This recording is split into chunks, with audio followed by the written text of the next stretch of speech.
Hi guys, welcome to Mentour. Great to see you all back again. Yet another video podcast from me. I hope you're enjoying the podcast so far. I am doing my absolute best to answer all of your questions. Those of you who've been sending in comments, I am answering them as soon as I can. Today, I'm going to give you the story about my own type rating and give you some hints about how to or what to do and what not to do during your own type rating if you get to that. So, in the last episode of how I became pilot, I had just received the wonderful, beautiful news that I was accepted into the type rating course for my current airline. So I had quit my course that I was doing, and I went home to try to gather up some money in order to pay for the type rating. The price of the type rating was about 30,000 euros, which is of course a lot of money. But fortunately, I had my parents who could give me works as a bondman basically for me to get a mortgage to pay for the type rating. So once that was sorted out, I hooked up with the guy that I was going to do the type rating course to, which was an old friend of mine. And together with him and two other Swedish guys, we started our adventure by going down towards Holland and Maastricht, which was where we were going to start. So we had rented a hotel room in a hotel called Königswinkelhof down outside of Maastricht, which is a beautiful little hotel, very much kind of relaxed cottage style hotel. And we set up our rooms there. We had printed out cockpit panels for the 737, and we made ourselves little paper tigers. And this is actually a good hint for you guys if you're ever doing a Boeing type rating, because a lot of the Boeing type rating in the beginning is about learning the basic scan flows, how you do things, in what order you do things, and why you do things in that order. And the only real way of learning that is by sitting down in a simulator or paper tiger, which is what we call those little mock-ups, and just go through the buttons and try to memorize the order of how to do things. So that's what we did. We just printed them off. It cost nothing. They were on A3 size papers, and we put them up on little cardboard boxes, and we put them up and made it into a cockpit. And it works brilliantly, because you're going to need something. It doesn't need to be full size, but you're going to need something so that it's kind of pointed out over you for the overhead panel, in front of you for the front side panel, and then something in between you and your partner. So you can actually sit on a chair each and kind of just point at the things physically, because it's the only way to really get the muscle memory working. So we went into that hotel, we put this thing up, and then we started our type rating. And I can tell you that if you're going from having 200 hours of total time, having only flown Cessnas and a little bit of multi-engine as well, but we're talking only maybe 30 hours of multi-engine, going in to do a type rating for a 737 is a lot of work, but it's incredibly exciting and motivating as well. So I can still remember the smells of that place and how we were kind of eating, breathing, shitting 737 the entire time. There was no time, and there will be no time for anything else. The way the type rating starts is that you start off with going through the theoretical part, which is done normally in a CBT, computer-based training. So the first week or 2 weeks, you'll be sitting in a classroom with computers and just clicking through the CBT, learning the different systems. And together with that, you'll get your manuals.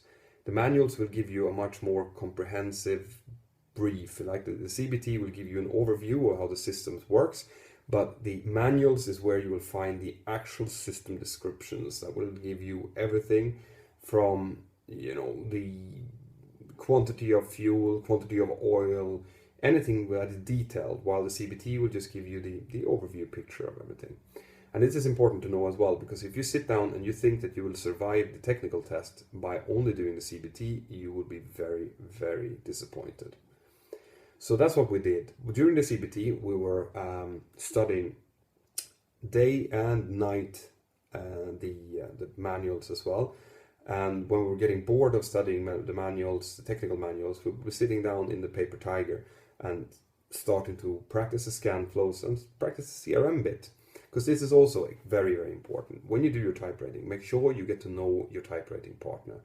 And make sure as well that you are syncing well with your typewriting partner, because you will be under an enormous amount of stress during the typewriting. So it's very, very important that you don't start to go on each other's nerves, okay? Make sure that before you start a typewriting, you sit down with your typewriting partner and you tell them that, all right, if you start to get annoyed with me, you tell me, and I will do the same to you, and we talk about it.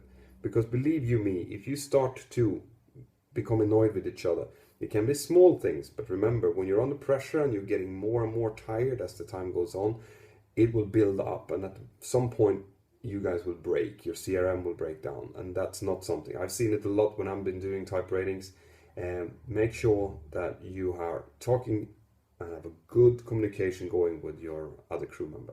So anyway, me and the guy that I was doing my typewriting with, we were all friends since back in school. We'd known each other for years, so we knew each other very well.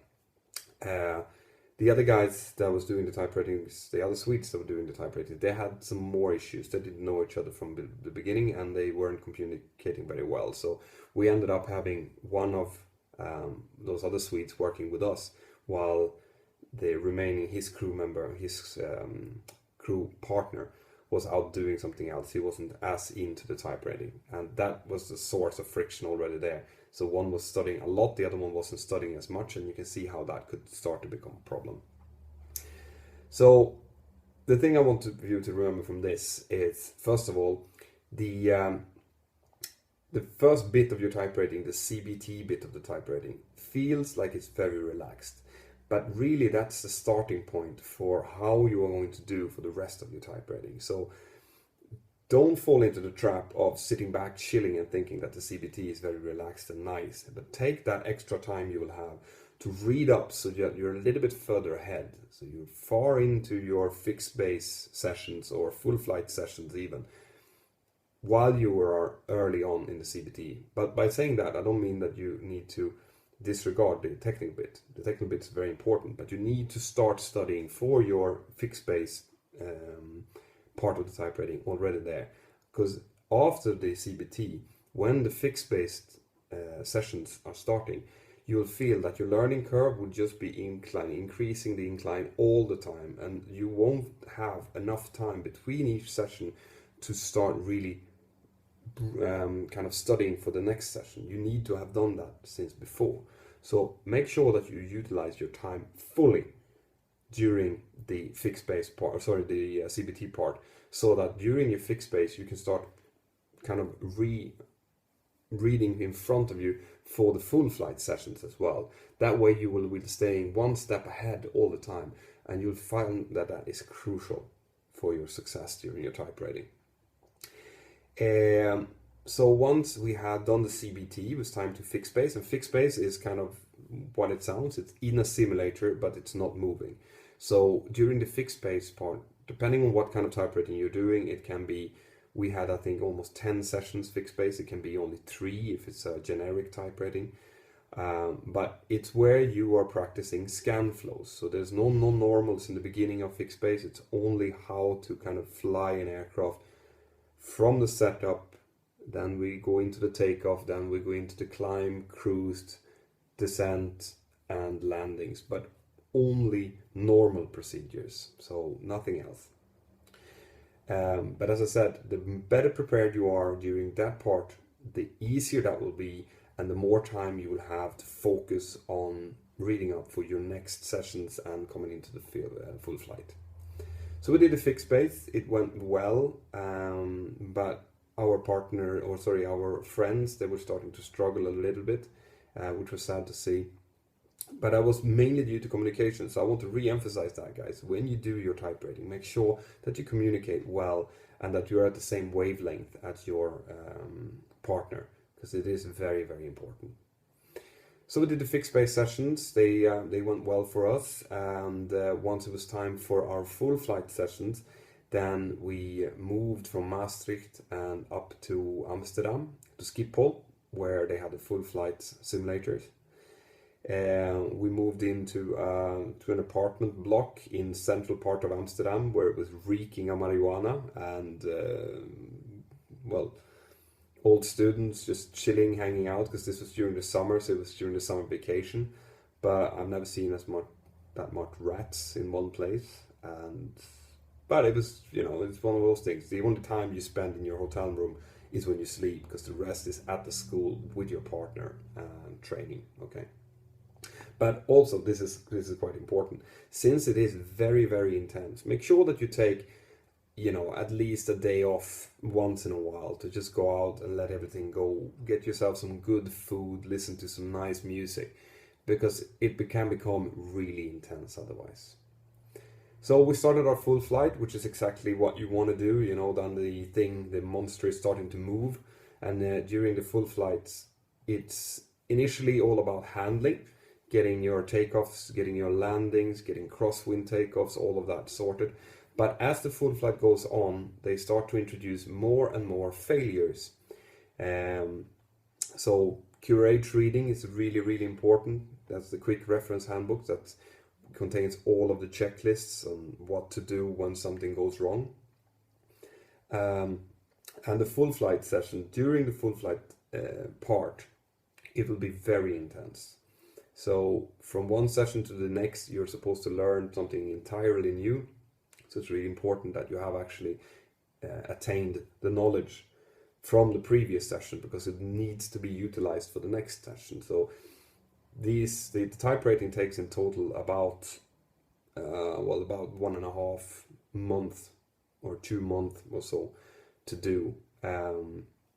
But they are really, really intense months. So you can be sure that during those months you will have time for nothing else.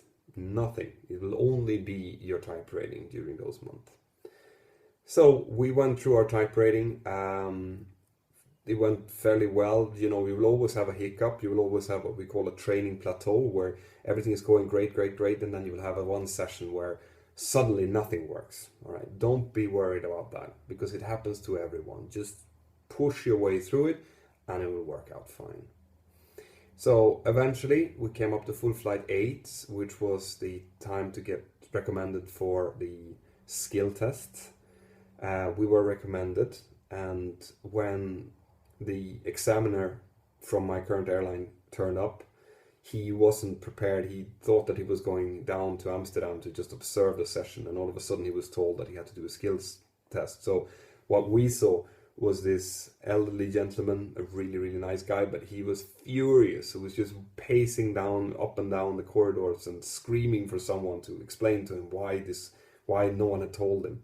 So you can imagine how we felt when we saw our TRE walking up and down, kind of frustrating and huffing and puffing like a dragon. It was not the best way of getting ready for the skill test. But we went through the skill test. It went great. And after that, so the skill test is done, then you get it into your license, and after that it's time for the base training, which I'm going to cover in the next episode. So next episode I'll be talking about base training and line training well, at least how I perceived it. But it should be mentioned that it was almost it's 13 years ago now. So things are changing, but I'm guessing that you'll probably find the exercise very similar. So for now, as always, keep sending in your suggestions about new content. It's great to see all you new followers here. I hope you're liking what you see. I do know that my camera is shit. I'm gonna do something about that. I'm using my phone camera, but don't worry, it will be a better camera coming soon. Thank you.